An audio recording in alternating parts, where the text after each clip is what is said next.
Baby photoshoot એ તમે કેમ પસંદ કર્યું? બેબી છે ને એકદમ નાજુક અને લાગણી સભર ચિત્ર હોય છે. ત્યારે જ્યારે જન્મે ને ત્યારે એના પિતા પણ તેને હાથમાં લેતા ડરતા હોય છે. એટલે જ્યારે હું હાથમાં લઉં છું ને તો બેબી એકદમ શાંત થઈ જાય છે. મને ખબર હોય છે કે બેબીને શેની જરૂર છે, તેના માટે રડે છે. તો હું એને શાંત કરી શકું છું, એને જે જરૂરિયાત છે તે પૂરી કરી શકું છું.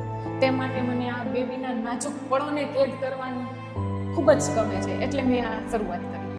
બેબી ફોટોશૂટ એ તમે કેમ પસંદ કર્યું? બેબી છે ને એકદમ નાજુક અને લાગણી સભર ચિત્ર હોય છે.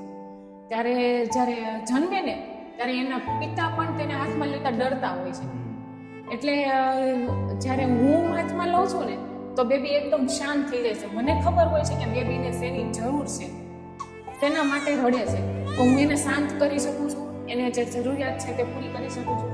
તે માટે મને આ બેબીના નાજુક પળોને કેદ કરવાનું ખૂબ જ ગમે છે. એટલે મેં આ શરૂઆત કરી.